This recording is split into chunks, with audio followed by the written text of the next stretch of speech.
For years, people have been under the false impression that replacing real sugar with artificial sugars found in either diet beverages or packets such as Sweet and Low or Splenda is better for you because they are calorie-free and do not contribute to weight gain.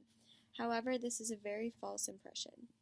Artificial sweeteners actually attribute to weight gain, trick your gut into craving more sweet, increase the risk for diabetes, pollute the water, and are genetically modified.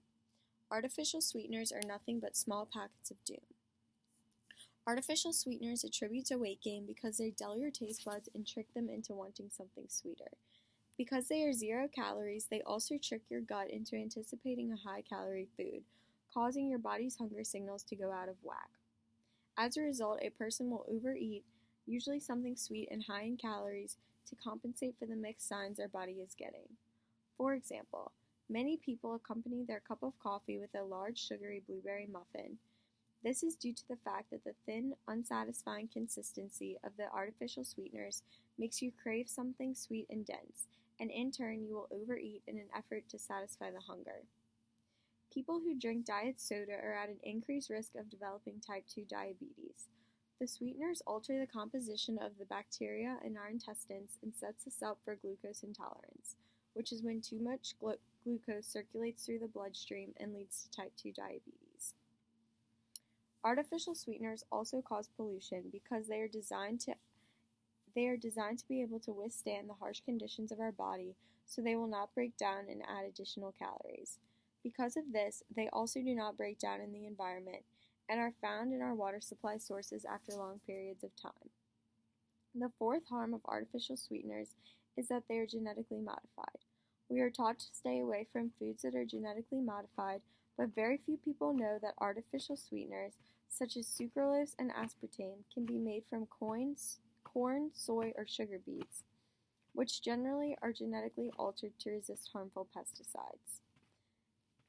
The American Academy of Environmental Medicine states that GMOs are unhealthy, and studies show ingesting them can result in organ damage, gastrointestinal and immune system disorders, accelerated aging, and infertility.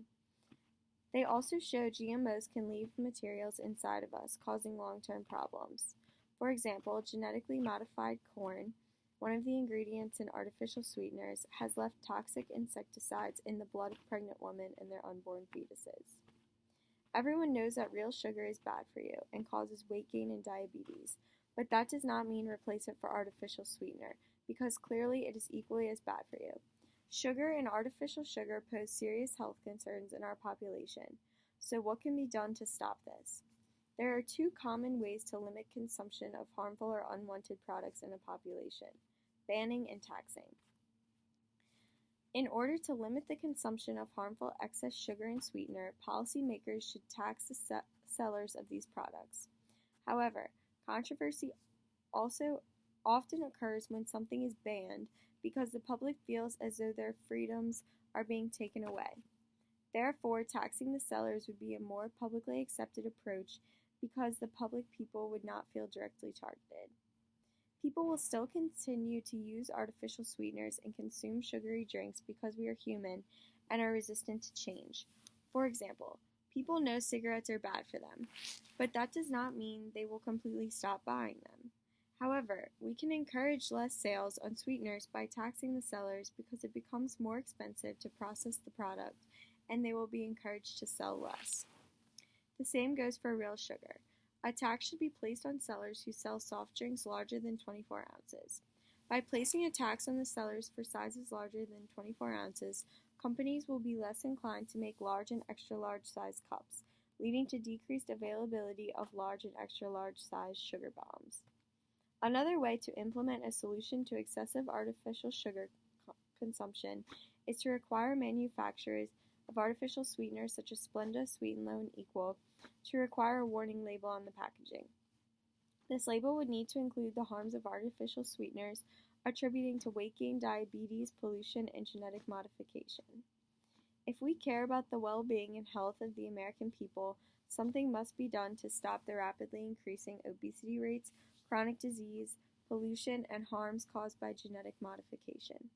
By placing a tax on the sellers of artificial sweeteners and large and extra large sodas and making the public aware of these harms by including warning labels on packaging, we are on the right path to limiting these life-threatening products. According to the 2015 to 2020 dietary guidelines, we should limit our total daily consumption of added sugars to less than 10% of calories. To achieve a healthy eating style. You can limit your intake of added sugars by drinking water, unsweetened tea or coffee, or calorie-free beverages instead of soda or other sweetened beverages. Choosing beverages such as low-fat or fat-free milk and 100% fruit juice will boost dairy group and fruit group intake to meet the recommendations. Also, choosing fruit as naturally sweet dessert or sweet snack instead of making foods with added sugars. Choose packaged foods that have less or no added sugars, such as plain yogurt, unsweetened applesauce, or frozen fruit with no added sugar or syrup.